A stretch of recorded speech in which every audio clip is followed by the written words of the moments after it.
طيب، هل انبي الفرقه اللي المفروض ان احنا نخاف منها النهارده ونعمل لها مليون حساب؟ اكيد لا. انبي فرقه عاديه جدا جدا، سهله جدا فوق ما تتخيل. على فكره فرقه في المتناول قوي. الفرقه يعني مش اللي عندها حلول هجوميه وحلول دفاعيه، الفرقه وحشه دفاعيا وهجوميا. الفرقه الهداف بتاعها لاعب رقم 6 وعنده 4 تجوان من ضربات جزاء. بس المبالغه اللي معموله حوالين انبي علشان خاطر تشتتك انت ان انت داخل تلعب فرقه سوبر هيرو. دي حاجه حلوه على فكره، انا مبسوط بيها ان احنا مش هنستهتر بانبي، فبالتالي نخش ندي على وشها. حلو. انبي في الدور الاولاني لما لعبتك، هي لعباك علشان كانت عندها هدف ان هي تطلع من السبعه الاوائل في الدوري المصري. كويس، كلام جميل جدا محترم. انا دلوقتي عندي هدف ان انا اخد الدوري المصري، فبالتالي انا اللي هدوس على وشها. خلصانه خلصانه. بالنسبه بقى للاهلي وبيراميدز، الاهلي وبيراميدز خليني اقول لك ان بيراميدز من اتقل الفرق اللي بتلعب في افريقيا ومن احسنهم كمان رغم الاصابات. هتقول لي اصل عندهم اصابات قويه، هقول لك رغم الاصابات الاهلي مش موجود. الاهلي فريق واقع، الاهلي فريق ضايع، الاهلي ملط زي ما انت شايف كده. خلينا نتكلم بالعربي، وانا مش بقلل من الاهلي، تمام، بس دي الحقيقه. بكلمك في دوري ماشي، الاهلي فرقه وحشه.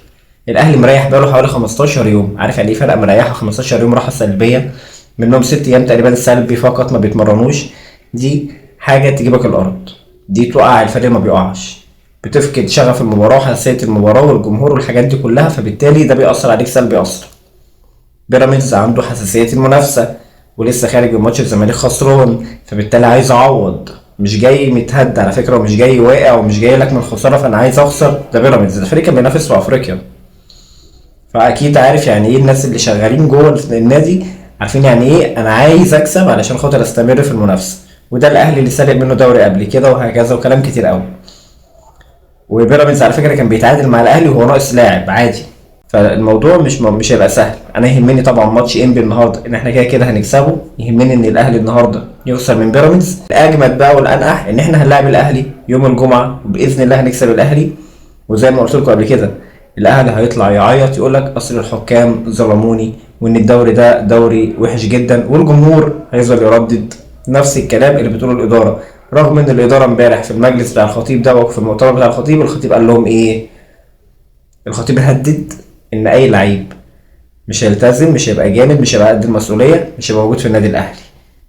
ده تهديدات، قبلها مكافآت. اي ان احنا لو كسبنا اي فريق من اللي احنا هنلاعبهم في مكافأة.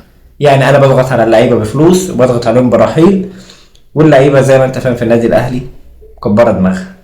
النهارده بقى هيبان كل الكلام ده، فدينا هنتفرج مع بعض. متنساش بقى تكتب لي توقعاتك لماتش الزمالك وانبي، الاهلي وبيراميدز، وان شاء الله الدوري الزملكاوي، الدوري في متوابه.